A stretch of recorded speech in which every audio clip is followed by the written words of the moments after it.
We'll be starting our live session in a few.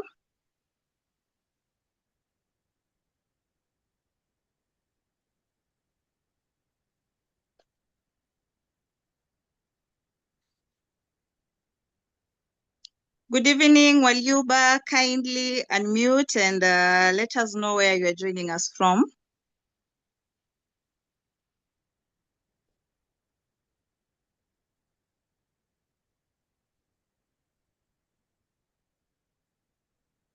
We have a participant on board called Walyuba. Or Morris. Morris, kindly unmute and let us know you're joining us from which county in Kenya.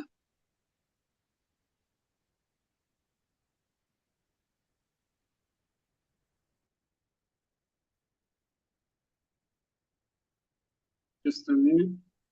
Hello, good evening. My name is Morris. Yes. I'm joining from Kwale County, but representing Tharaka Nithi County. Yes. Welcome on board. Thank you so much. Walyuba, are you set? Are you set so that we can hear from you and kick off the session? Hi everyone, my name is Walyuba Elizabeth. I'm joining you from Bungoma County, and I'm glad to be here. Thank you. Welcome. I think we can start off. My co-host will help me admit pending participants into the session. Thank you so much for creating time to join this Zoom session. My name is Pauline, co-founder of the 17 Million Campaign Forum, and I'm joining you guys from Nairobi County, representing Kakamega County as a voting zone. And I'm wishing that we'll have a very productive session and interact with each other and share ideas and insights on various issues that will be raised. Kindly, during the session, you are allowed to use the reaction area to raise your hands that you are picked up to be able to speak and participate in the session. For those who will not want to react verbally, you can also utilize the chat section so that you can get insight from everyone that will be willing to speak in the session. The language for communicating during this Zoom session will be English or Swahili, so feel free to use either as long as your point is understood and we are able to capture the right context of what you'll be able to share with us. So we are okay, and I hope I'm audible for the 7 participants joining the session. Kindly quickly just confirm if you can hear me from your end.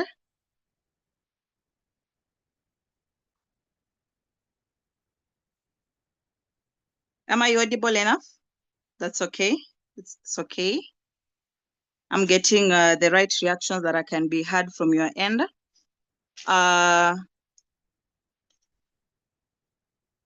We are picking representatives from various counties because, as we said earlier, in this campaign, we don't want to leave anybody behind. And we want to get all youth representatives and even people who are not in the youth bracket, because we need their insights on various issues concerning our country. And in the same context, we are getting representatives across all counties, both in urban and grassroots areas, so that the whole by the time we are presenting these ideas in other platforms, it is an idea that represents holistically all youths across the country, both in rural and urban. So I know amongst our 70 participants or 70 people onboarded here, will be able to actually make this movement workable. So I just want to ask, I hope all of you can see what is being shared on the screen. And it forms part of our first agenda, where we want to know that why does the 17 million voters matter in Kenya? Why do you think as pulling 17 million youths to vote is very important? So I'll be taking reactions for those who want to participate via the chat section or to talk. So kindly, I'm I'm looking at the chat box or the reaction point to anyone who wants to share a bit about that. So why do you think the 17 million voters matter in Kenya? Anybody?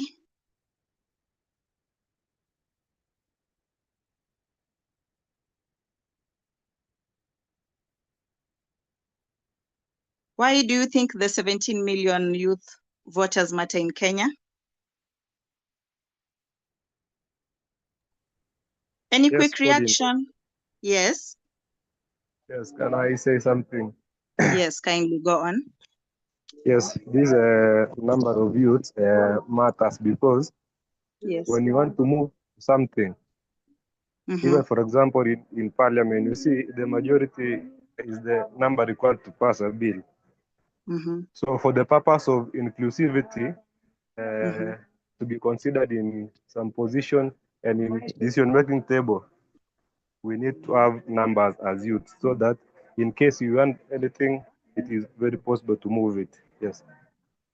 Thank you. Thank you for your contribution. Any other person?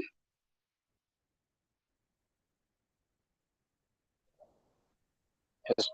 Can I add some? Yes, yes, go on.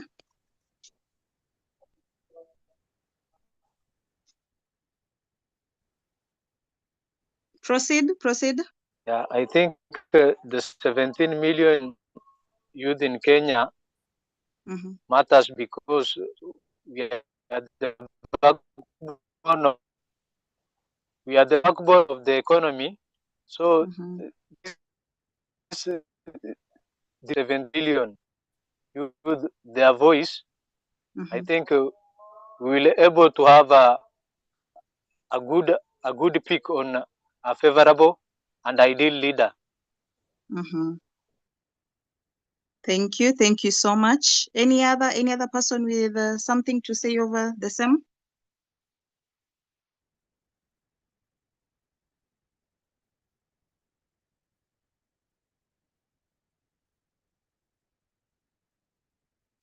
The floor is open. You can either comment on the chat box or request to speak up. I'm seeing the youths are the backbone of any country, more so ours. So if we come up all together, we can bring the change that we want. Yes, that is quite right. Feel free to use the chat section. Walyuba, kindly go for it.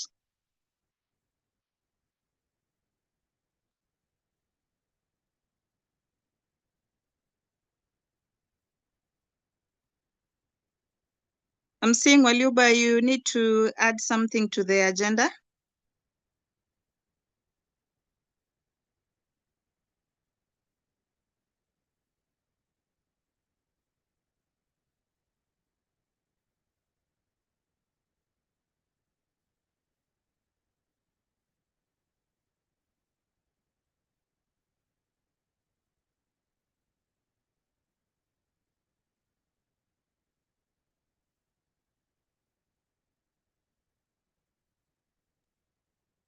Hi, everyone. I hope you can hear me now.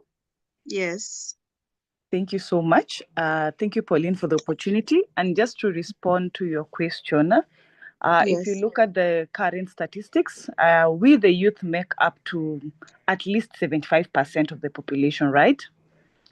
So if we do not partake in decision making in the country, it will mean that decisions are being made without our input. And we are here advocating for our voices. We are here advocating for policies and governance that best suits us as the youth. So if you are the majority of the population, then we need to go out and elect leaders who represent our views or who will represent our views, you know. So I believe the 17 million youth voters do matter, because we are the majority, and for us to be heard, for our views to be represented in the right platforms, then we need to come out in large numbers and vote for the people who truly represent our interest, who will truly represent our interest. Thank you. Thank you so much. Any other person that will wish to contribute before I sum up our feedbacks over the same.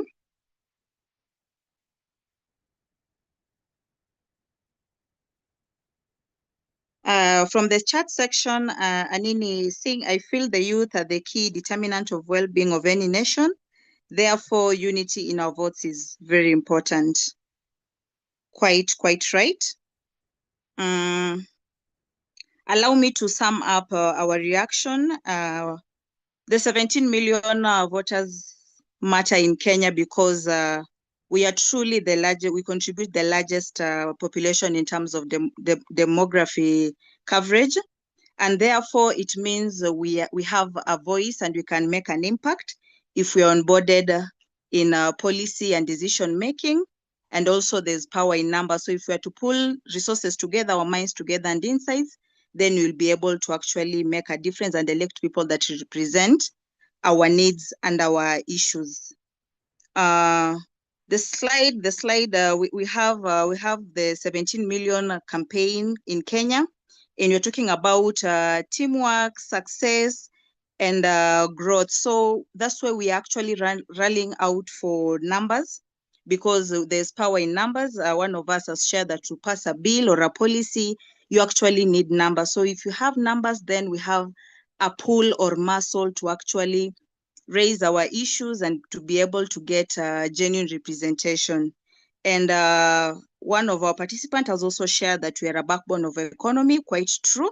Most youths are in institutions learning different skills, and of course they're out here applying the skills. They're seeking employment, and some actually creating opportunity for other Kenyans. So we have, since the inception of this campaign, we have made milestones, and I'll just be able to share the 6 issues that we'll be handling through the session, so that as we move, you're able to actually track if the presentation will be able to cover all the areas. So we'll be covering the campaign achievements, and we'll also be tackling why does your vote matter as a youth or as an individual. And do you think Kenyan youths are taken seriously in all aspects? And what are some innovative ideas for voter mobilization in Kenya, especially during this CVR program, and what the CVR program that will also happen coming year, similar time? And also the role of youth in democracy and economic development in Kenya, and the role of IEBC in mobilizing the 17 million voters in Kenya. So through the presentation, you'll actually be able to cover all those issues. So on our first coverage area, it is the campaign achievements. And allow me to share that since inception of this campaign, we've been able to actually appoint co-founders who will be able to help us run our platforms, be it the interactive sessions on WhatsApp, our LinkedIn platforms, our Facebook platforms, so that we are reaching out to more people and to set awareness that this campaign actually exists, and to be able to onboard other people. And we've also been able to get representatives from different counties, and that is why I have you people on board. We have people from Elgeyo Marakwet, Nairobi, Isiolo, Kwale, representing Tharaka Nithi County and Bungoma County, and also me here representing Kakamega County. So I'll again get back to you. So what do you think? What do you think about the progress so far we've made in terms of pushing the awareness on the 17 million strong campaign? What do you think about the existing campaign achievement from the social media platforms, the co-founders, and the county representatives that we have on board? Feel free to share.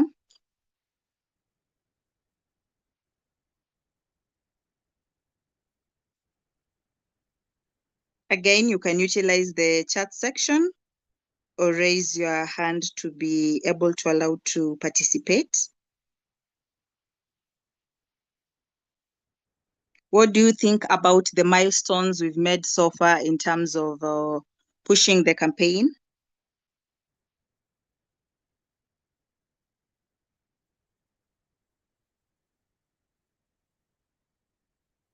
Or do you actually feel that that us running the 17 million strong campaign actually matters?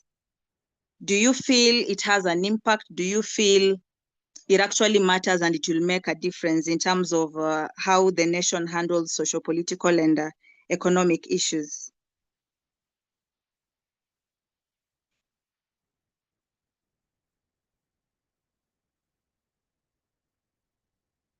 Anybody?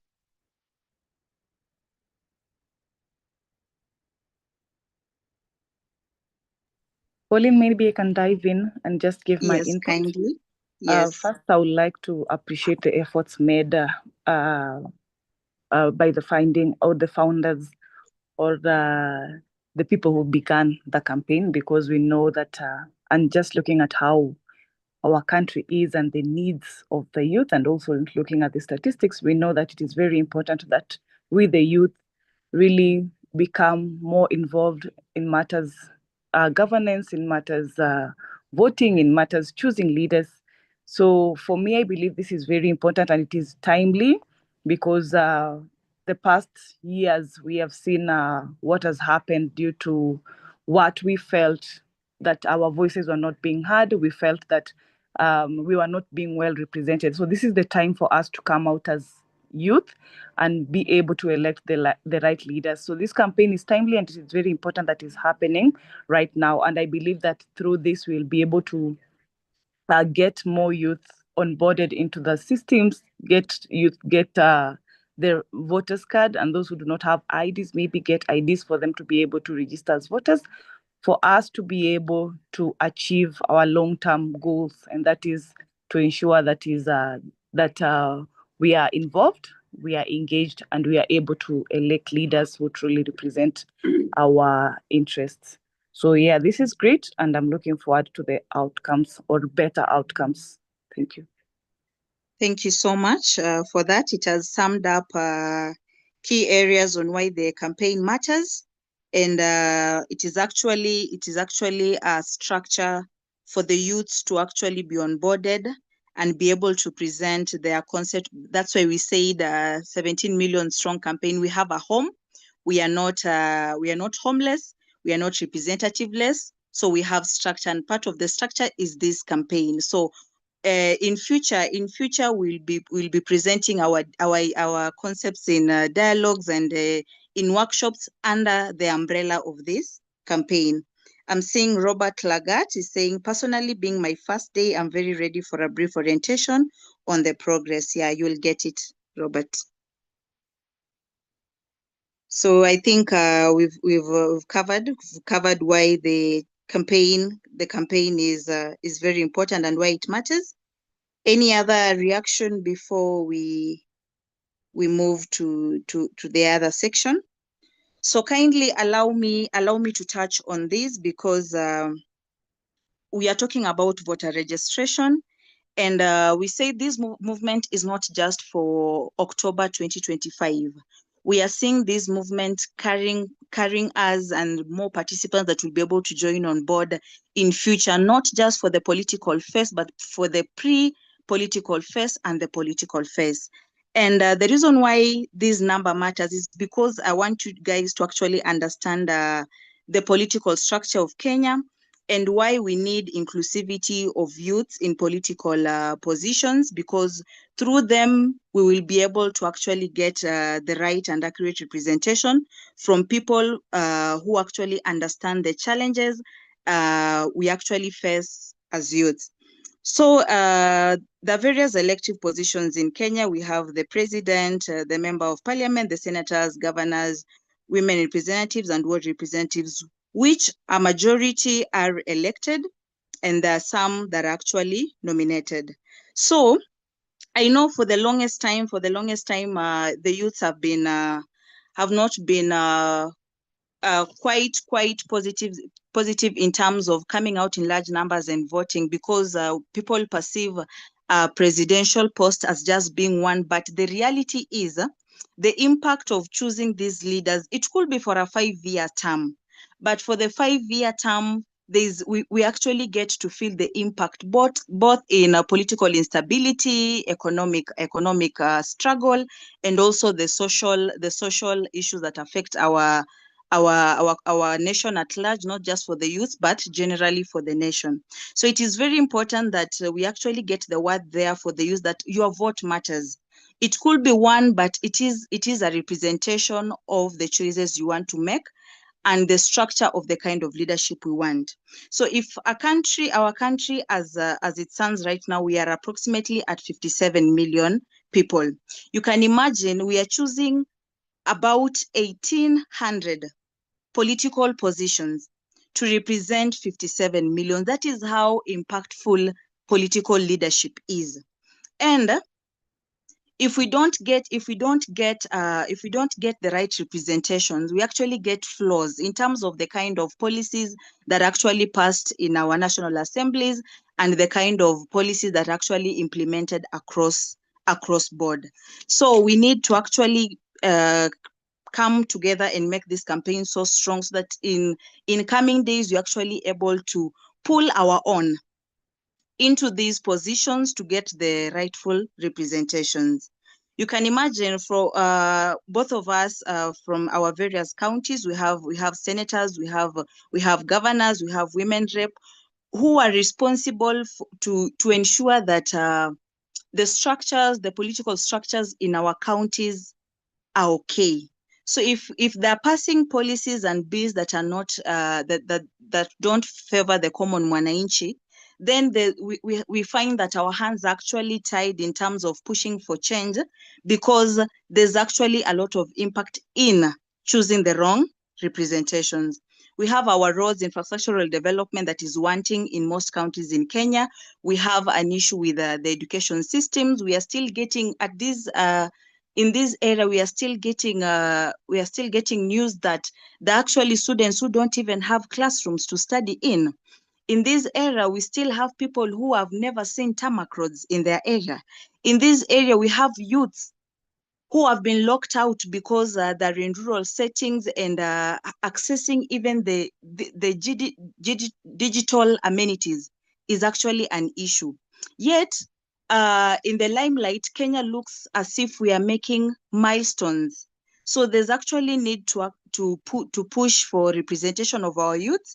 And there's been something that has been in the limelight, and I wish to actually bring it to you also for discussion as we continue the session.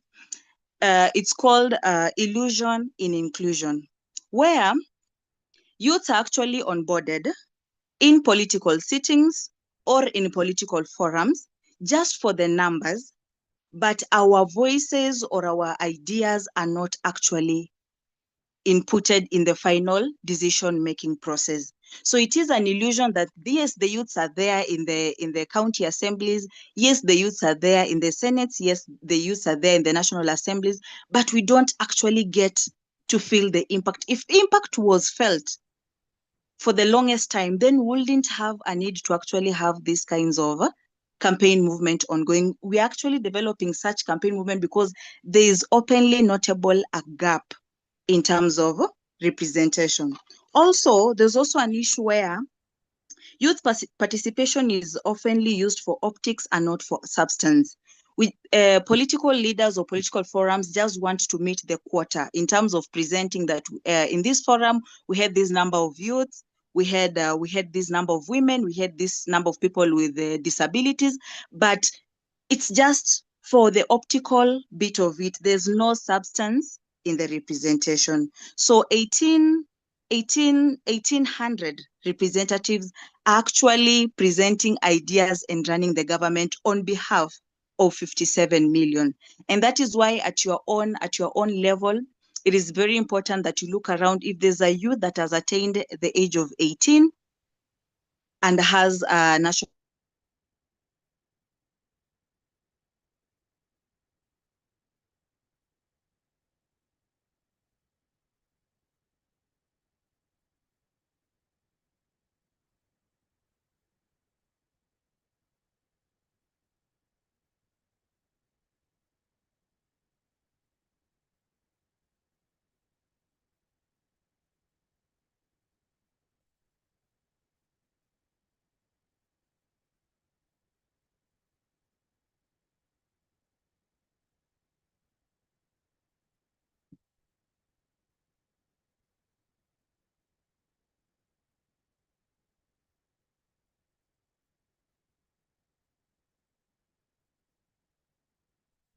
All right. Let me chime in. Greetings, everybody. So look, Pauline just brought some good topic on there about youth filling rooms, but actually no one listens to them. Maurice, what are your thoughts? Do you think hawa mayouth wanajaziwa tu kwa marooms na kuna kitu wanachangia? Anini, I saw your comment on the group. People are transferring their votes and things like that. What are your thoughts, and who actually is using who? Do you think these 1,800 people are using the 57 million, or 57 million people are using the 1,800? Let's dive a little bit deeper onto that one for, say, 2 more minutes.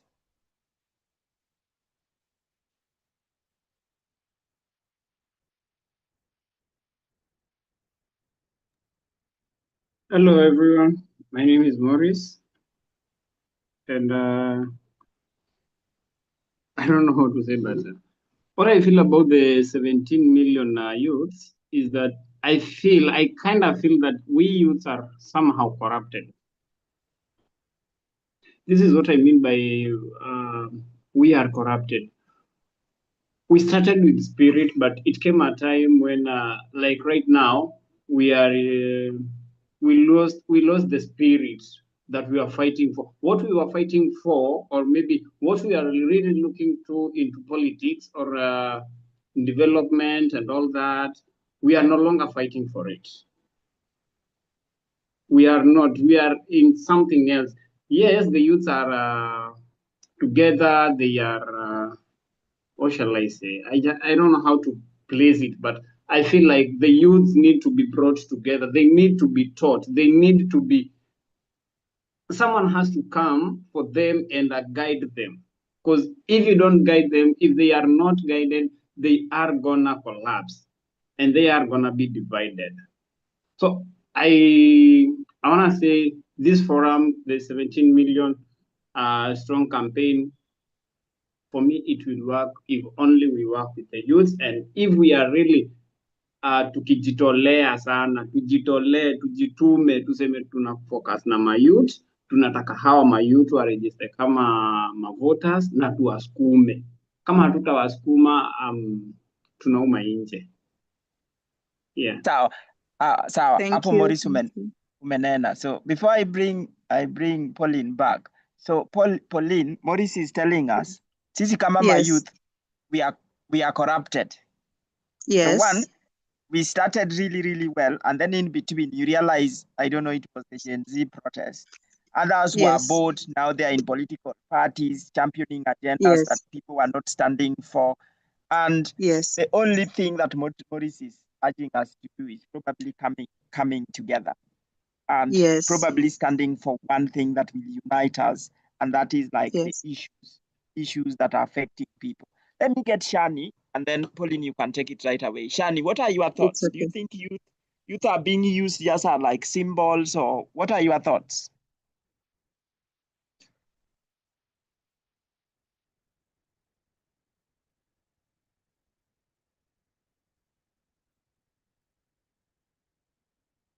You can unmute if you are talking. No.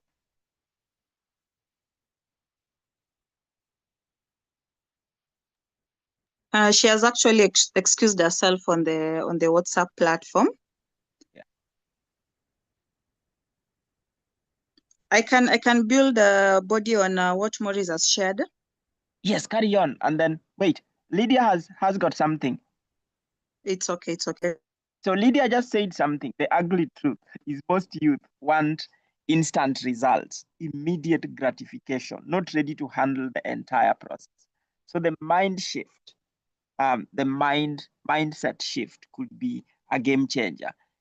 Who else wants to build on what Lydia is saying? So you can chime in then, Pauline. Actually, let me start off with Maurice's idea. There's actually an issue, and it is eating us up as youths. And if we don't tackle it, we may never see the change that we're actually striving for. And if it's never, then we may actually take so long to actually get achievable results. And that is tokenism in the political space. We are bought as voters. we are bought as political activists. Then we end up not making the right decisions in terms of the kind of leaders we are choosing. For those of us who have done voter registration exercise, can attest that it is actually true. When you rally people to come and register, the first question is, what am I getting in it? So if there's no token, then it's like, then there's no need for me to do. Let me just go home. So tokenism is an issue. We've had uprising youths who are rallying on our behalf and presenting our issues, probably in the right forums. But shortly, because of tokenism, they actually aborted the mission. And I'm also backing Lydia's issue that we actually want straightforward things. We don't want to work to get the results. We don't want to sit in and have the actual reality talks on where we are messing up as youths, and strategies that we can actually onboard so that we see a difference. Whatever is being shared on the screen, most of us can actually you can actually pick why these pictures are being shared here. This is a representation of how our political space looks like in Kenya. It is a space that has been witnessed with a lot of military force, a lot of intimidation, a lot of physical harm on the protesters who have gone on the streets to actually protest on various issues, be it the economic crisis in Kenya, high cost of living, the unemployment issue, unpaid wages and salaries. And it is actually tough. The reality is it is actually tough to actually say it loud, the gray areas in our country. And I just want to appreciate that we are living in a generation that witnessed a massive change in terms of youth's involvement in politics through the Gen Z Maandamano. It may have been a seasonal fight, but trust me, it had an impact. And that is why I'm actually in fury that the youth just went home and got quiet. The people who went to the streets, a majority are youth, and such that is the target group of people that we actually want to rally on board in such campaigns, that we actually get ourselves back in our feet. There was impact in the protests, but it was seasonal. Someone actually mentioned that Kenya is a trendy country.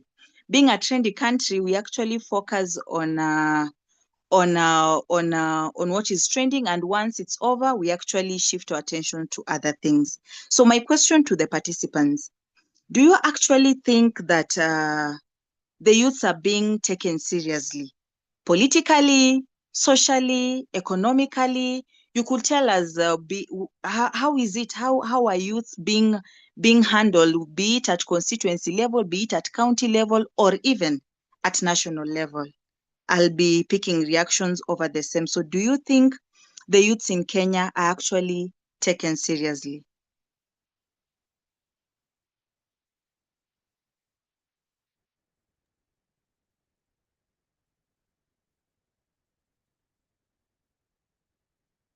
As I wait for reactions, I think let me read Maurice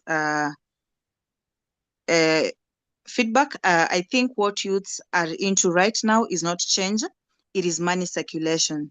It is if there's money circulation on their hands, they are good with it. Let me give an instance. Nyota Foundation just popped up after the wars of finances, and measuring 21 to 35 years just because it's voters registration period, and we're around 2027 general elections. Yes, the tokenism we are talking about. Shanice, the youths are kind of confused. They want things done, yet they're not on the forefront. There's also intimidation from the old group whereby since their ways didn't work, what makes the youth be able to change anything. So what Shani is underlining is the existing intergenerational gap in terms of support and rallying for the issues that actually affect all of us irrespective of our age brackets. Then Lydia is saying, have had so many times we are jokers. Yes.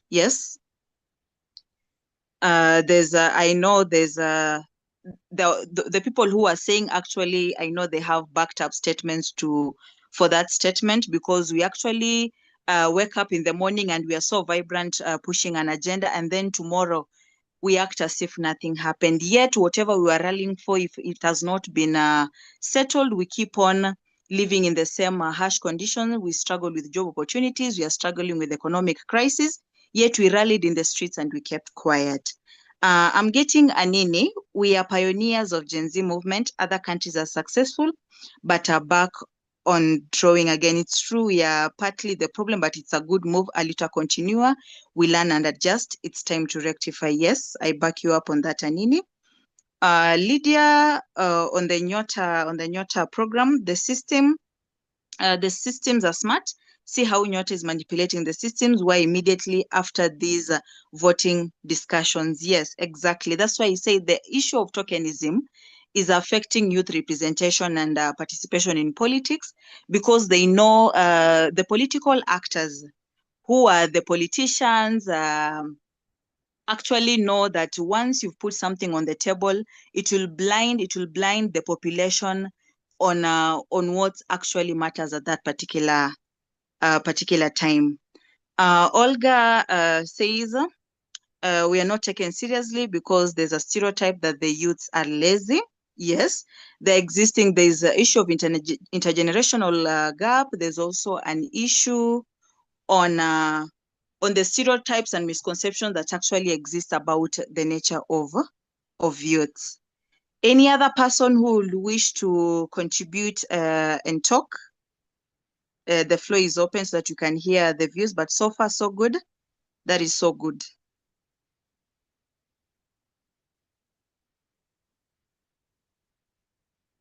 So again, we are still going back on tokenism. That's why strategically some programs are actually put in place at very strategic time. Coming year will be a pre-election year, and of course we expect a lot to come out to blind the youths in terms of pushing the right agendas, in terms of political representation, and streamlining our existing economic struggles. And also through this campaign, you can also change the existing stereotypes. I'm seeing there's someone who actually wants to share. Yes, Pauline, I think this this can be interesting. Do you think the youth are taken seriously in Kenya? I think serious youth are taken seriously. But the majority, they are serious in other things. I'll give you an example. Because I know people on here who are doing some community projects. I see Lydia, I see Maurice, I see really good people. Valuba is on there. So the serious youth are taken seriously. But the youth out there, they are serious on things that when people look at, they're like, okay, are they serious, or this their seriousness? How is their seriousness contributing to what we want, for example? So I will say it is like a question of yes and a no. So the serious ones are taken seriously. For example, look at the politicians or the leaders. When they are looking for graphic designers to help them with their campaigns, who do they hire? They hire the youth. If they want the people to do campaigns for them and all this marketing and all the outreach, who do they go to? They go to the youth. Now, on the other side, they are not taken seriously. Why? Because we are not united. Somebody comes, a rally is planned, somebody stages themselves strategically for the media coverage, they get the limelight, off they go, and then they betray the other youth. So you realize we are disunited, and when people are disunited, it is so easy to manipulate and use the single individuals. So my answer is yes, the serious youth are taken seriously, and no, because we are divided. Well, your hand is up before I throw it back to Pauline. Yes, Peter, my hand is up, and I would like to twist this question a little bit and ask us, as the youth who are in here, would you take yourself seriously, or would you take the Kenyan youth seriously? Why I'm asking this is because, Peter, We have had a series of demonstrations, you know. We've had a series of people being killed, especially the youth, during the demonstrations that were happening. And people, we promised ourselves that the only way to change what is happening in Kenya is through the ballot. Right now, we pushed for the IEBC to be formulated. We have the IEBC in office. They have opened up for voter registration. How do we want to be taken serious when we have an opportunity to make it right, but we are not taking that opportunity? The other day, we had the report on the voter registration, and you can look at the pinches that are coming out to register themselves. Numbers in 40s, in 20s, in hundreds. Yet we are talking about getting 17 million voters. How are we going to be taken seriously when all we know is picketing, when all we know is shouting, when all we know is creating content on what we want, but we cannot take, we have processes, we have systems, we know the systems, we know how to make it work for us. It's not only through the roads or demonstration and the fights and the wars that we are going to win this. We know what we need to do. How do we want to be taken serious when we cannot make ourselves or take ourselves serious and get ourselves responsible and accountable and go and take go and register as voters? So when we ask if the youth are being taken serious, are we taking ourselves serious? Tuanze na sisi wenyewe kwanza. Asante. I'm sure Pauline is still there, but look. Yes. Pauline, I'm coming back to you shortly. I'm not sure what Lydia or Anini or Morris or Olga or Shani will say, but least tutasema tuna fare ama mtu atulipe ili tupate fare kwenda kwa hizo IEBC. Yani tuko busy pia ujue. We are even busy. So you realize in a way, young people are saying hawana kazi, but then if you ask people to actually do what they really need to do that will get them the jobs, then we are reluctant. Pauline, back to you. Peter, before we hand it back to Pauline, I'm sorry to say, but the youth cannot claim to be busy. If there's a scandal right now, we have been seeing what is happening. Scandal moja tu itoke hivi. The youth are rallying around the scandal and they are mobilizing and they are going to those places to either attack people or support their own. So where are we busy or when are we busy that we cannot take, how long does it take to register as a voter? Less than 10 minutes or maybe 5 minutes. A few minutes, you're done. Peter, we are not busy. We are ignorant and we are reluctant, or I don't know what is happening to us, but maybe we'll solve the puzzle by the end of this campaign. Thank you. And I'm sorry about that. Pauline, back to you before we dive on to the next one. Take it right away, Pauline. It can be quite. It's okay. Quite a well elaborated piece. And I'll just mention something. When the youths were going to the streets, they had one unique aspect that had never existed for the longest time in Kenya. And one, they went to the streets holistically, not by ethnic representation. And also they went to the streets not affiliated to any political party. So at that point, we had it tick. But as Waluba says, it is actually true that we had the right structure and the idea in mind. We implemented it, but for a very short time, and that is the reason why right now it's so quiet. We are getting very low statistics from IEBC, which was not expected. We expected a high voter turnout, considering the urge and the zeal that the youths actually had to participate in elections and actually elect the leaders of their choice. And I back you up that there's actually capitalization on our disunity. And we actually need to push the agenda that, yes, there's power in demonstration and riots, but we actually need to transform the agendas through the ballot. Ballot ndio mambo yote. So if youths can get that concept that if we don't actually get to vote, we might actually need to go back to the streets again after 2027. Yes, yet we have an opportunity to actually register voters and elect people and candidates who will actually put our ideas in context and present them in the right platforms so that we can get a change in Kenya. So our next question you're actually asking ourselves, now that we've talked about the significantly low turn up of youth voters turning up to register as voters as per last week's IEBC report.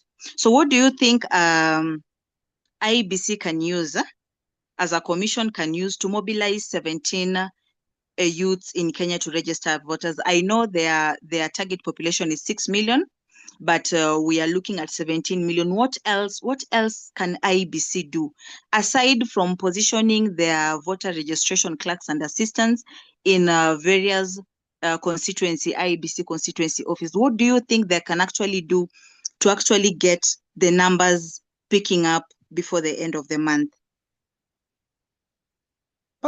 Pauline, yes, that's, as we jump onto that one, there was yes, Lydia did have a good comment on there, and her comment was reflecting on me as an individual. Am I a serious yes, youth or somebody? So as I wanted just to double back to echo that comment, because yes, more often it starts with me as an individual, inaanza na mimi, and then itaenda to my friend, and then itaenda to my friend, and then itaenda to my friend. So as you just concluded that, we want probably all the young people out there, look at yourself and ask the question that Waliuba did ask. Are you taking yourself seriously? Or you are one, ama when somebody comes up with 50 bob and you have transferred your vote, and somebody comes with 100 bob, you are running everywhere and doing things that do not actually contribute to what people actually want. We want to have this genuine and honest engagement and this genuine talk. Hatutakuwa hapa tunaambia my youth that you guys are doing really, really well. And what Maurice did say, we just want to be open and honest and genuine, because through that is the only way we are going to change this country, and by just speaking our minds and telling the truth. Even if I meet my friend tomorrow and they don't have a vote, or like they don't have a voter's card, I'll just tell him, my friend, or hata kama ni msichana, nitamwambia sikiza dem, enda tuchukue vote alafu tutabonga baadaye. So my girlfriend or somebody's boyfriend and stuff, if they cannot take this thing seriously, and next time you see them on the streets, then you are like, somebody is using people, and we should stop being used and stand for what is right. I just wanted to echo that as we dive into this new question about innovation and ideas that IEBC can use to mobilize new registered voters. So yeah, just wanted to add that. Thank you so much. On the innovative ideas that IEBC can use to mobilize the 17 million youths to register as voters, let us talk about one of the existing ideas that IEBC is using, and we actually engage and discuss on how impactful it is. And that is grassroots civic education through voter educators. They're actually voter educators in every ward, in every constituency, appointed by IEBC to conduct voter education, civic voter education at grassroots level, such by the time someone is coming to get the assistance from the voter registration clerks, they're actually aware of what the process entails and the end goal of the voter registration, which is actually voting in the ballot. So do you think who amongst us has ever attended or gotten in touch with voter education programs that are actually being done by IEBC? You can start from there. How many of us have ever attended a civic voter education program conducted by voter educators appointed by IEBC?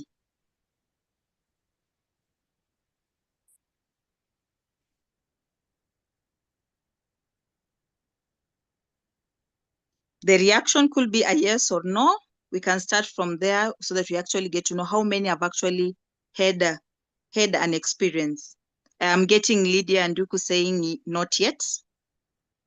And put in mind that voter education has existed from the era of ECK, if you can remember ECK.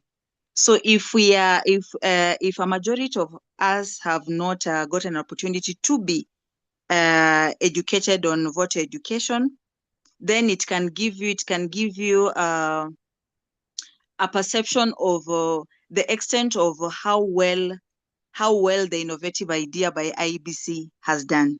So I'm getting Robert Lagat also saying no. I'm actually also here. Yes. Yes. I would be like, yes. Let's say you see, look at Shani, look at Valiba, Olga, Lydia, yourself on here, probably Justin and Anini. We can say we are like very digital. So we can always, for us, we can get this information online. We can study online. We know what our rights are. But then you look at that innovate, like it gives people who cannot probably access this information to access it. So maybe you are like members in here, including yourself. These innovative ideas, what are other new ideas that could you guys could pass on to IEBC to probably reach to people and things like that? But I really did like the point you are bringing home in terms of the existence of voter educators at the ward and at the grassroots level. So I will tune it, or just like Waluka said, I will change the question and just ask, what innovative ideas can be used in the 21st century to mobilize these 17 million youth in Kenya to register as voters? Just like my perspective on it. That's what okay. Do you think?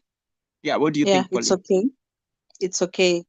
Now that probably a majority of us being in the digital era and having access to technology haven't experienced the voter education program, what do you think are some of the innovative ideas that IEBC could actually employ so that we actually get youths being onboarded in this program? Because aside from us existing in a digital era, there's still a large pool of youths who still don't even have access to mobile phones, who still don't have access to modern technology, and may not be aware of even the existing statistics that IEBC has on board. So I'm seeing Olga saying IEBC should increase mobile registration centers. Yes, I actually noticed that on the IEBC platform on Facebook, when they actually shared the statistics over the low turn-up, youths were saying that they should actually bring the service closer to them, so they're not all going to the constituency offices. So that's one. IEBC should increase mobile digital registration centers. I'm getting Lydia saying grassroots level awareness. Yes, as much as voter education program started a long time ago, there's actually need to strengthen it because there's still a huge pool of people who are in the rural settings, and they actually need the IEBC needs to get to them one-on-one, so that they're actually educated on the role of voting and the voting exercise and don'ts and does in the voter registration process. So yes, the grassroots, we cannot evade the grassroots level awareness.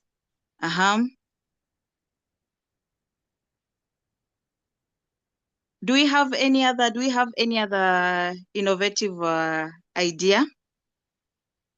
Perhaps my co-host can contribute.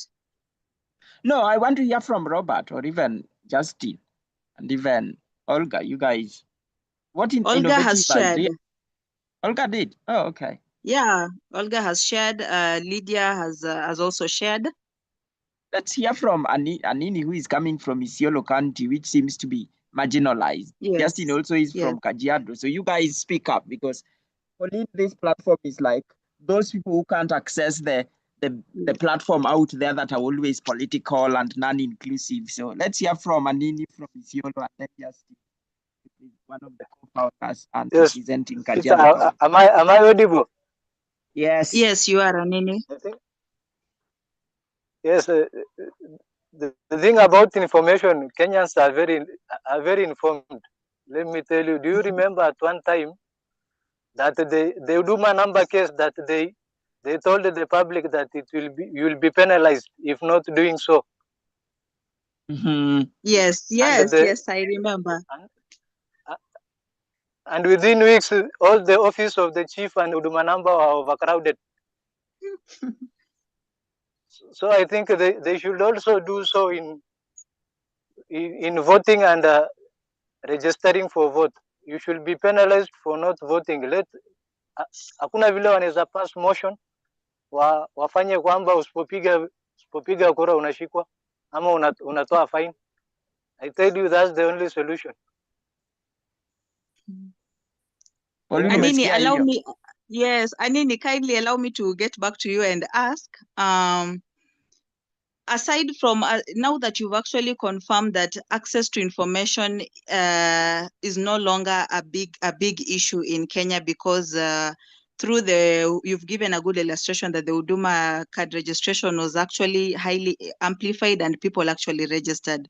So why do you think, do you feel that the voter education civic program is enough for your area to actually bring youths on board, aside from making voting a compulsory issue?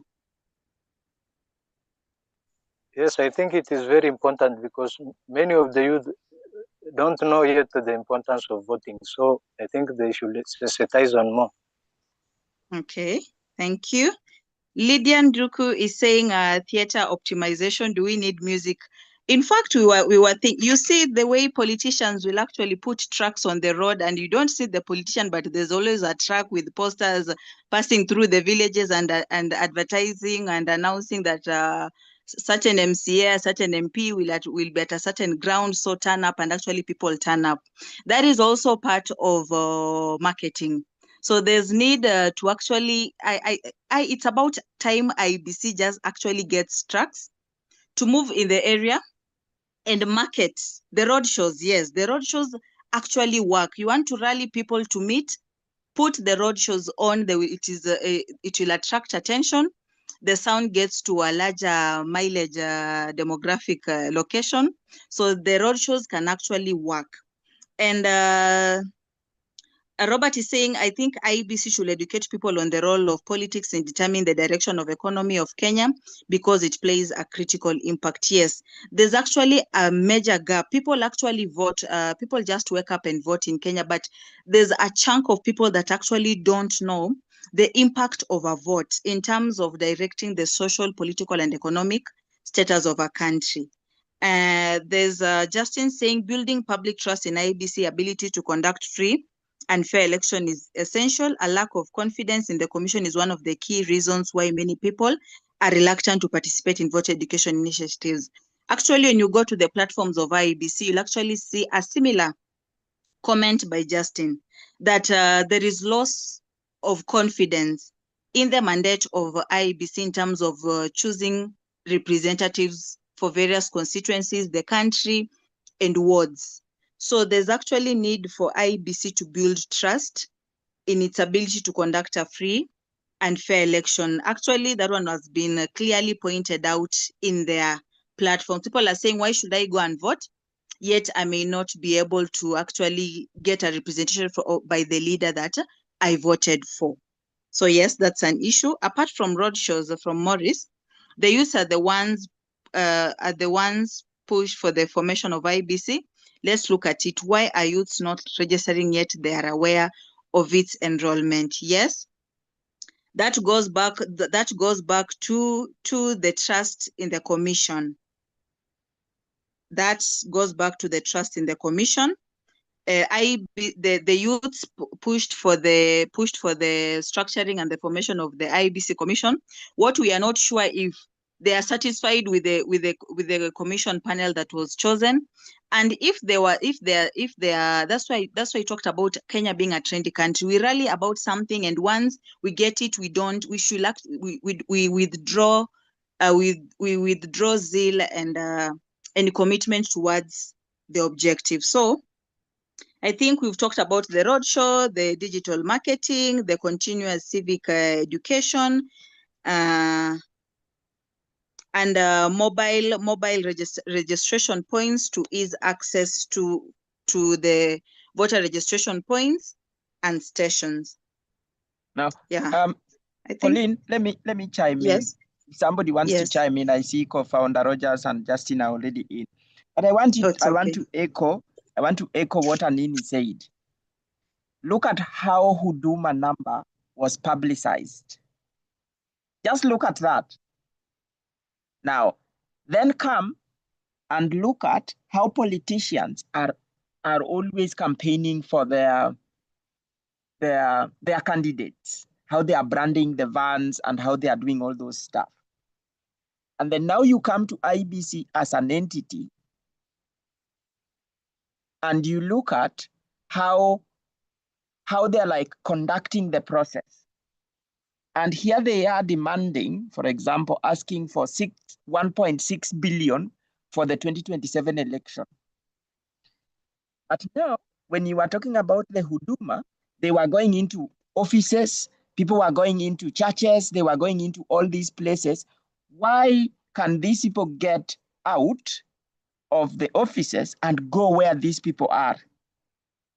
Look at the churches. Why are people or individuals involved not getting into real churches and getting people like before you, because these things really do matter, because you guys have touched on the policies. Who are sent on to these policies that we complain about? Is the president. But then if we are not taking the vote and we are not electing that president, then anybody can get on board and assent to any policy. It then brings us back to why the people's vote really, really matter.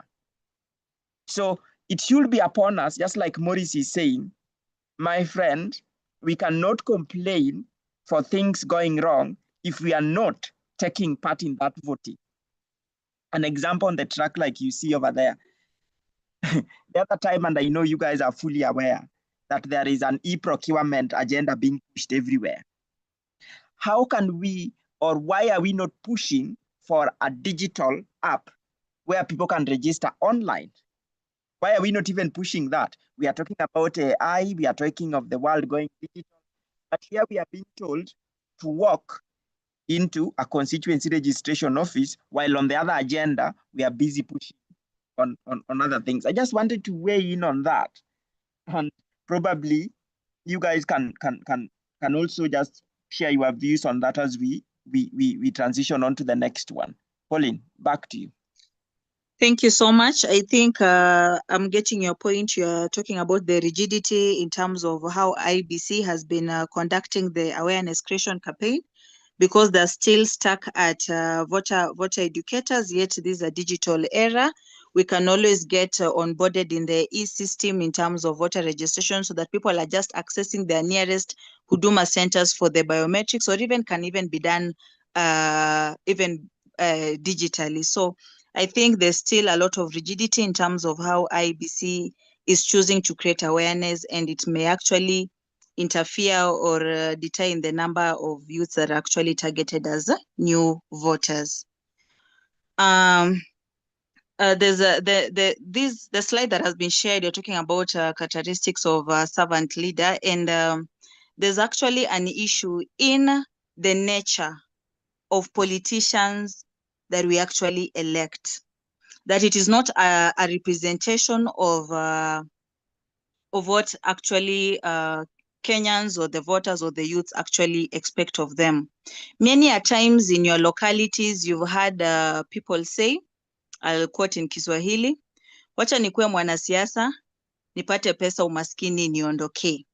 So meaning the people, a majority of people vying for these political seats, actually seeing the political representation as an opportunity to earn, to enrich themselves, and not a depiction of the kind of servant leadership we actually need in terms of pushing the right agendas that drive political and socio-economic development. And my co-host is sharing that on this, we can also look at people hiding behind political parties. I'm giving you a chance to actually build on that now that you've taken us in that line. Rogers chime in. Thanks, Pauline. Rogers, what are your thoughts? Do you think people audit the people they elect, do they campaign for them? And do they actually participate in the election? And what support do they give even beyond election? So, Rogers, what are your thoughts? Okay, thank you, Peter, and thank you everyone who have joined earlier. I'm sorry for coming late, like I mentioned earlier. So I've tried to listen to Colin, and it's a great conversation. I think it's all about the voter apathy. That is something that is common for the youth, especially the youth. But I'm seeing it also affecting the rest of, not even just youth. I've engaged a lot of people recently since the voter registration began on 29th, and a lot of people are saying, no, we are not, I'm not voting this time. This time I want to wake up to go and make a line for long, because there's no change. Or they just say, no, this time we are tired. That's what most of the people are saying on the upcoming election. So I'm also worried, because even elders are also saying that, especially coming from women. So it's my worry if women are leading that conversation of saying that. So I think issue being that our leaders, most of the leaders that were elected or are being elected, they are not working. People are not seeing the things, any project that can be said this is done by this leader. So I think, but let's continue mobilizing or sensitizing the citizens, because now should we leave the election because someone is not working, or should we go and vote them out? I think voting them out is right, and that is what I've been challenging them on. We should vote them out instead of not going to vote. If we don't vote, then other people will still decide for us. What if this bad leader they are saying still has people rallying behind him? He will still get numbers and he will still win. And that's how bad it will be. So it's all about, it's a matter of turning up and voting. So for the online online voting, I think it's something that we should really push, because even where I come from, it's from where I come from to the constituency office of the IEBC, it's 500 shillings. So that's very expensive. A lot of youths are not going because of that. I have challenged them. They have said no, they can't unless wanasema IEBC wakuje wawatafute. And you see, that's something that's realistic, because these youths are jobless. They don't have a stable source of income. So taking 500 Kenya shillings to go and register, it's something that doesn't make sense. And I think what Peter said, that we should have an online system, it's something very urgent for us as a country. The youths are the people, the youths are holding 60% of people using mobile phones. The youths are very digital. They can access it. They can access mobile phones. Wako na masimu. They are always on their phones. So if we could have an online system that works, which I don't know why they are not pushing for it, because they know youths are very digital. It's something we should be doing, and not just during the voter registration. I think we should have an automatic system. So I don't know how it can be, but I was thinking that what if someone just turns 18? And once you turn 18, you know that you have turned 18. then you get an ID. And as you are getting an ID, then that process, you just automatically register as a voter as well. So I don't know how IEBC can collaborate with this ID so that you just get your ID, then immediately then you become a voter and a very eligible voter for the country. So that's something I've been thinking of, but for voter apathy, it's something we are still dealing with because people have given up. People have really given up. It's something to be worried about. We can still do more. We just interact with them. As I do interact with them on a daily basis, hata wazee wamechoka sema no, we am not voting this time.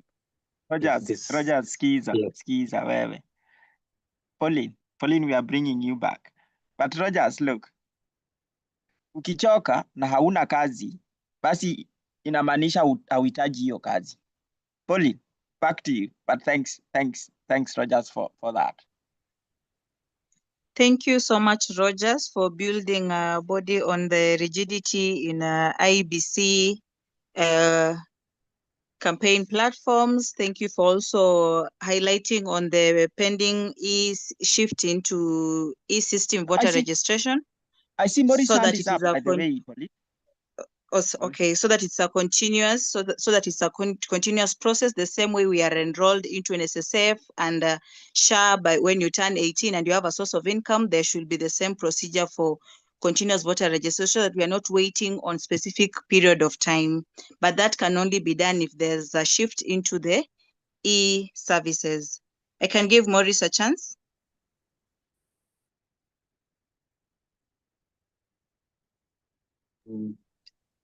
Okay, I wanna echo a point where Rogers amesema that atapita tu, like you might not have quoted atapita tu, but kama ni yeye tu atapita, hata tupige kura tusipige kura atapita tu. I wanna give an example of my area, by the way. I come from Tharaka Nithi, Mwembe Ward. Since I transferred to Meru back in 2008-2007, it was hizo enzi ilikuwa constituency, ile mambo ya not really constituency, in Eastern Province and all that.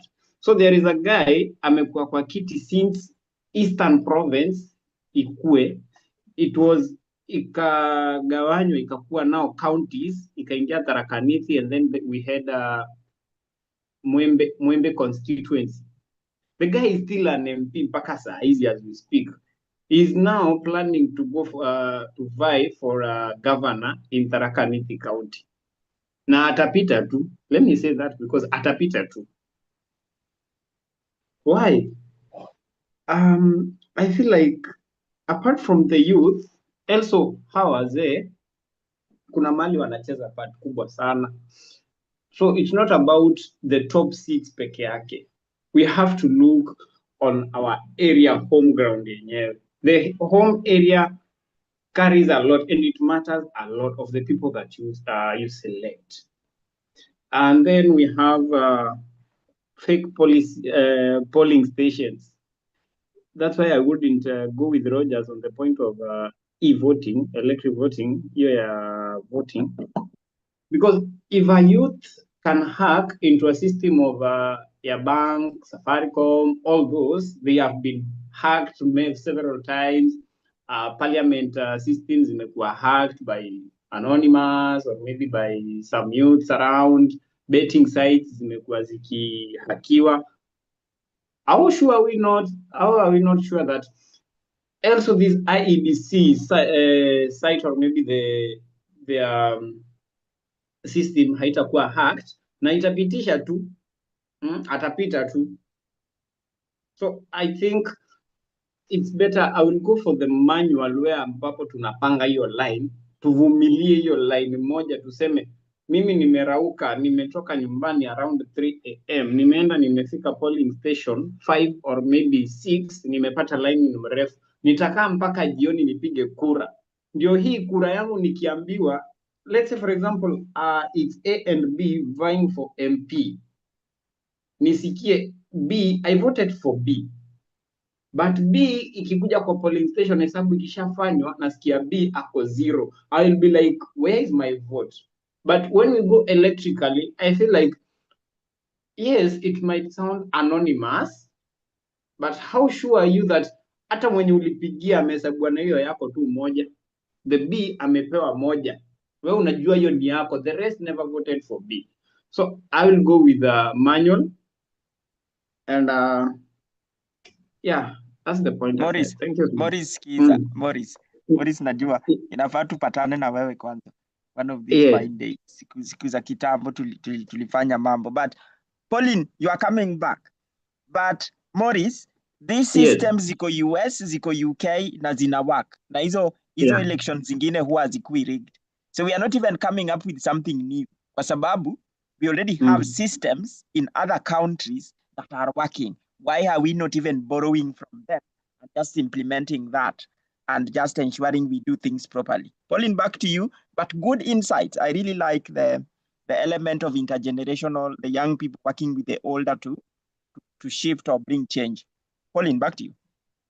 Thank you so much. Thank you so much for sharing a concept that we had not touched on the recycle of the same politicians in various political positions at the expense of vibrant youths who wish to participate in politics, but lack of resources, lack of political party support, and also our issue on voter registration is affecting their participation and representation.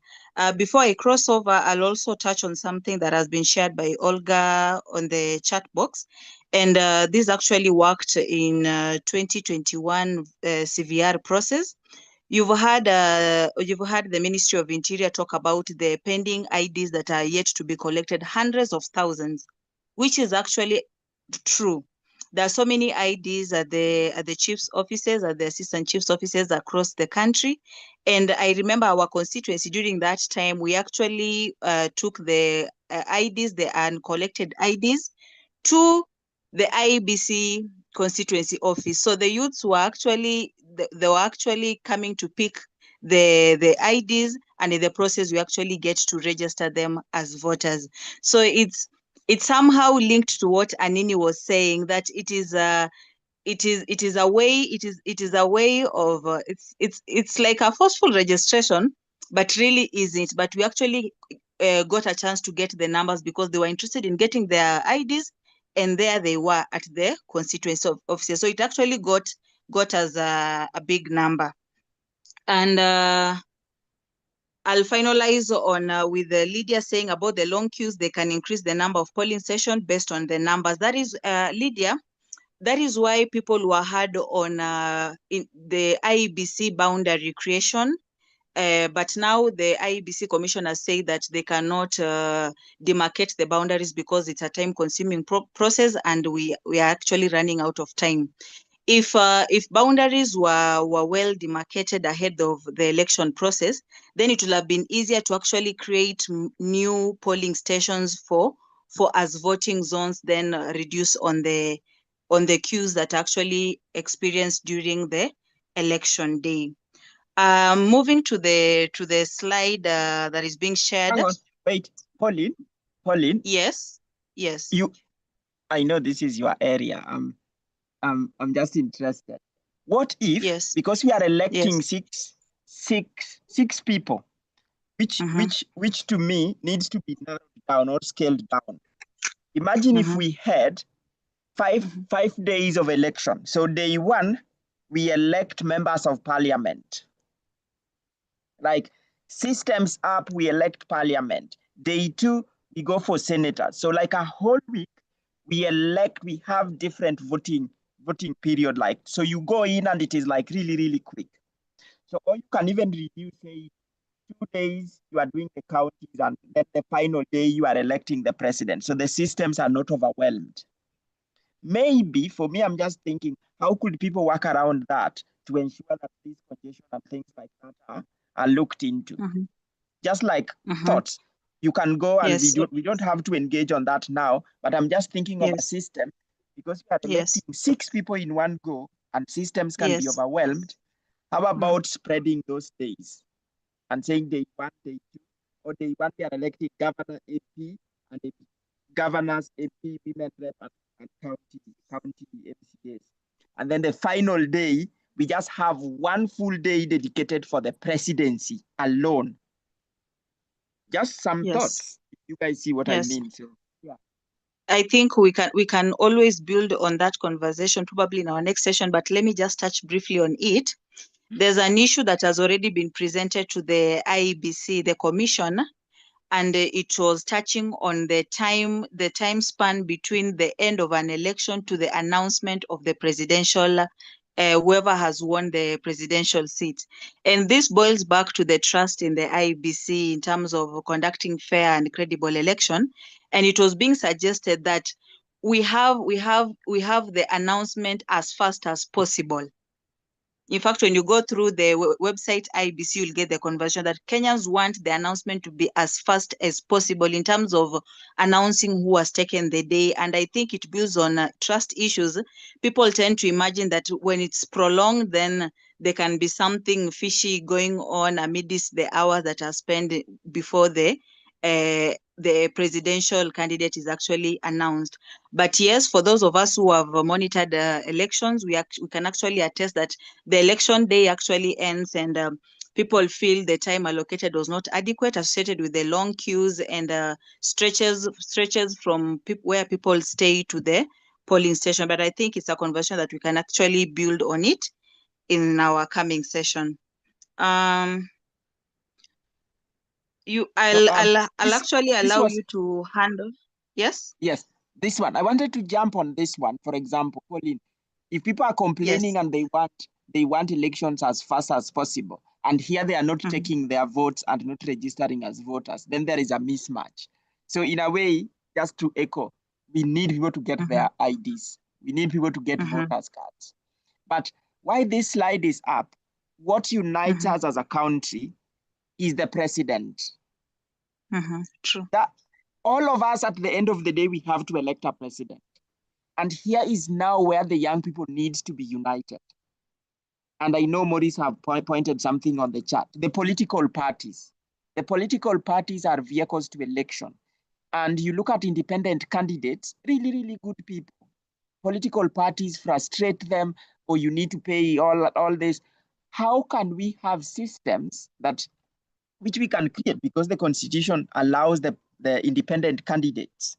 So as the young people, if we come as one voice, and every single election, we back up or we think and say, our voice is to evaluate these the presidential leaders, and we want to ensure that our vote goes in one basket. Do you think it is hard?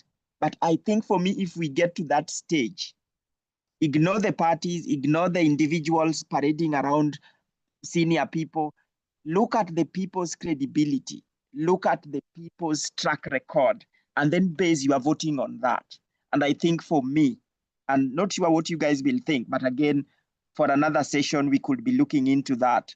Yeah, and I think for me, looking at people's track record and what they've been able to achieve can get us to like really, really far ahead in terms of ensuring that the right policies and right things are passed that can help people achieve their goals. So back to you, Pauline. It's okay.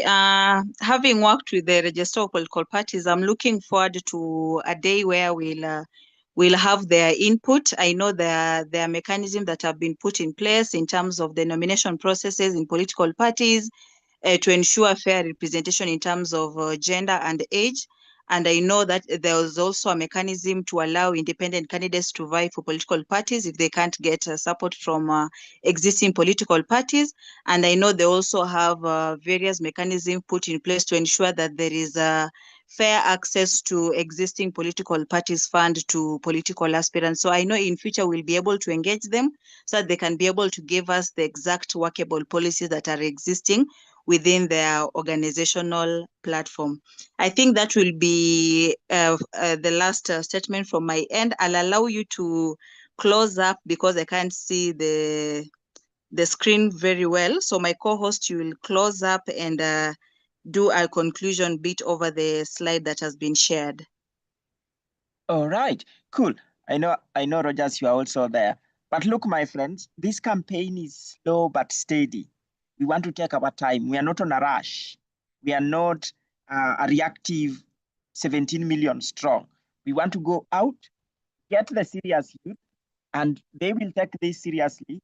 Their friends will be part of the movement. So we achieved our milestone number 1, which we got 47 members.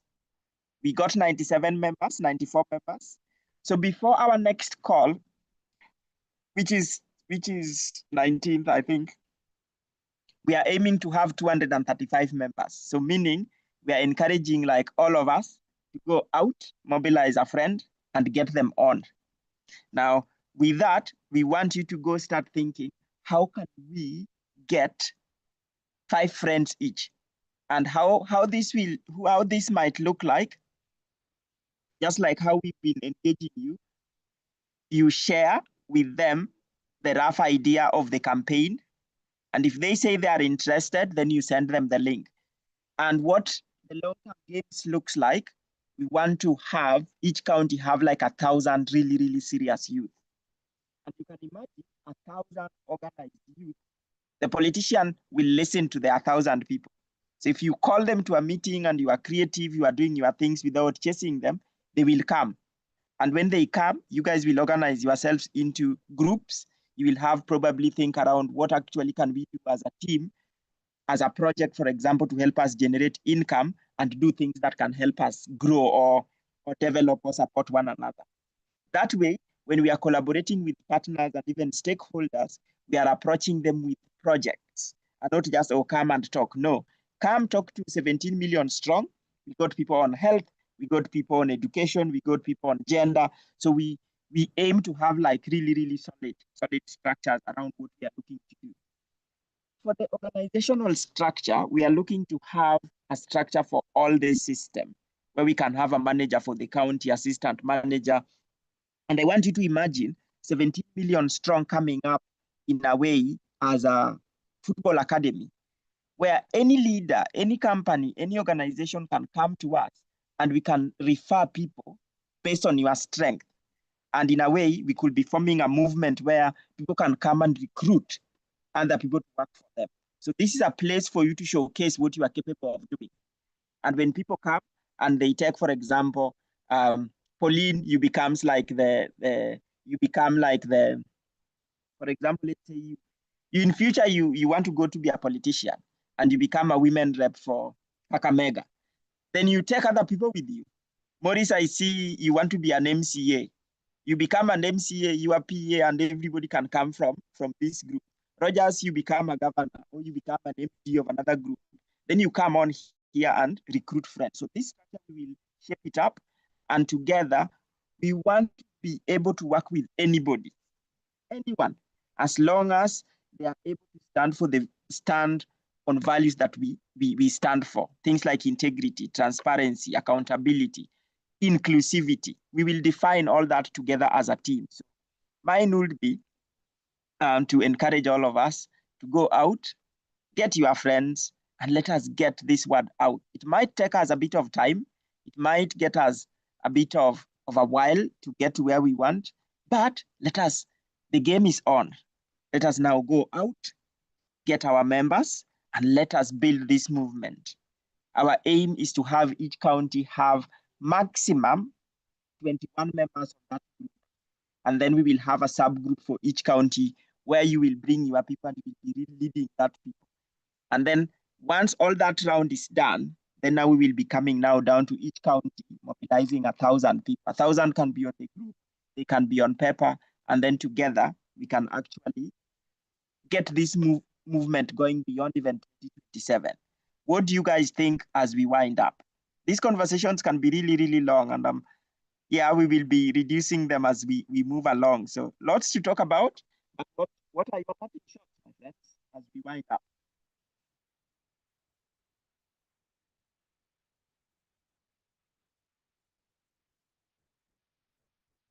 So you can just unmute your parting shot as we wind up. And in Asia, we need people from Isiolo County.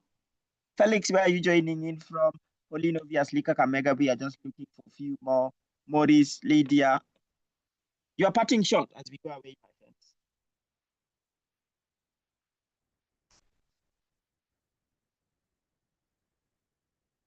Rogers, you can have your parting shot.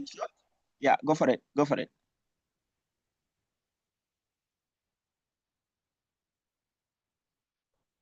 Yes, Anini, go for it. Unmute. Yes, for me, we can do it, and let's do it. All right. Thank you, Anini.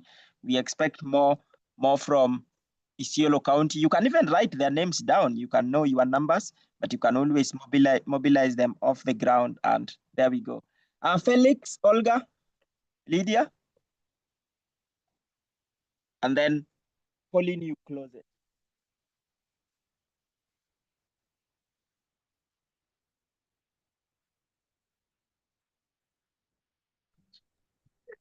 Hi, everyone.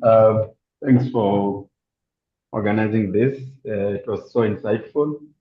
I'm Felix from Nairobi, but I'm now thinking of changing my county. Maybe nirudi Ushago ndo itakuwa better. But I'm really thankful of the discussion that has gone through. Like, I had not thought about online voting, online registration.